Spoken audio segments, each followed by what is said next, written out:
Just recently, I've gained like a sudden motivation to become a monster in some ways, not like a spiritual monster or something like that, but like have uncanny levels of stamina, strength, and explosiveness. Because recently, I haven't been training in the gym like that because I simply have a lack of funds and a lack of transportation. But I'm still staying some mostly consistent with my training and things like that.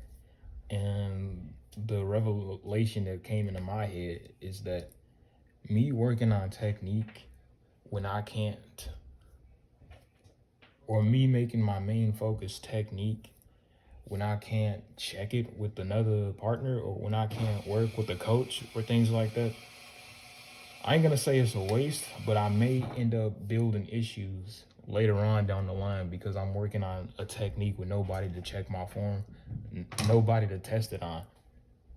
So I think the best thing for me to work on during the time in which I'm not in the gym training for a fight is stamina, explosiveness, strength, and longevity. So recently, I've just been doing more and more workouts to get me winded, wheezing, things like that. Burpees, runs, sprints, swimming, jump rope, a whole lot of stuff that would just leave me tired, and doing it back to back. Burpees, swimming, jump rope, yada, yada, yada. And when I come back to the gym, my biggest goal is I want to be a cardiovascular monster. So I've done bits and pieces of this, but I've never created a routine and a schedule dedicated to getting winded, dedicated to just expanding how long it would take me to get winded. Because when I first started doing burpees, I started with 100 a day. I could barely make it to 50 without stopping. I think when I first started, I could only do 30 and I had to take a break, maybe even 20. But I've reached the point in which I could do 50 burpees, maybe even 100 nonstop, like 50 burpees, and not only be winded at like the last 10, 100 burpees and not only be winded like the last 20 to 30, and simply just increasing, expanding how long it takes me to get winded.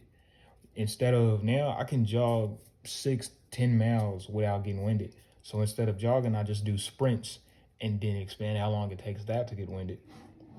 So by the time I start doing MMA, boxing, jujitsu, things like that, my my heart rate, my cardiovascular system would be off the charts.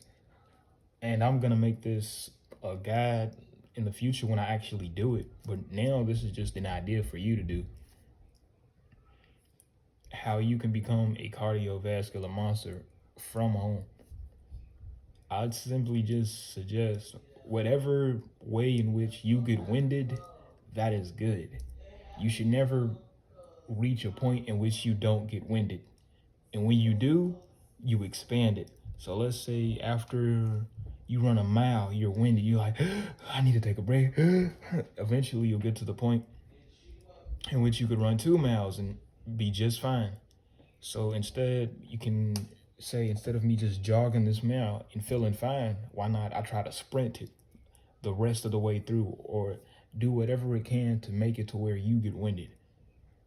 And eventually, your horizon of how long it takes you to get tired goes off the chart, especially when you cross train, when you swim, when you do burpees, when you jump rope, when you run, when you bike.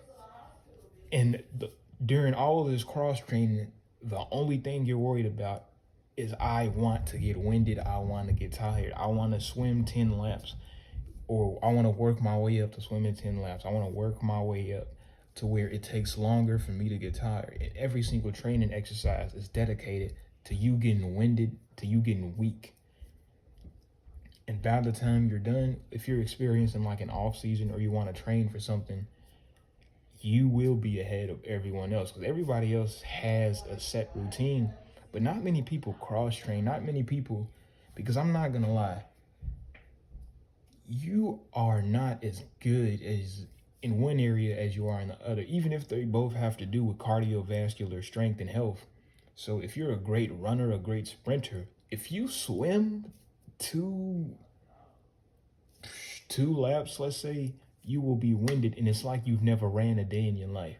If you try to bike as fast as possible, I'm not gonna say a lot of these do carry over, but you won't be as good as your main thing, and you'll have to work your way up to that. And there's different muscles in different parts of your heart, I guess, or parts of your body. I'm not a science guy, but there is different parts that get utilized and used. And if you simply just exasperate all of it, your cardiovascular health will be off the charts. So a big thing I want for me is my stamina and my cardio to just be super crazy. And I want to see how I can take it. And I'm going to give you guys an update on how I feel. But this is just an idea for you. Cross train, do whatever it takes for you to just be winded, for you to just lose breath, and expand how long it would take for that. Instead, you'll get to the point where you can do 50 burpees without getting winded. Now you do 70, 80, or something like that. Or what I did, or what I'm doing now, is I'll do as many burpees as I can within a minute. And once I realize that I can do this amount of burpees within a minute, I'll lower the time frame to 45 seconds, and I'll try to do the same amount. As long as I'm not sacrificing form, I'll work my way around that to where I can still have good form. But it's just something to think about. Become a monster.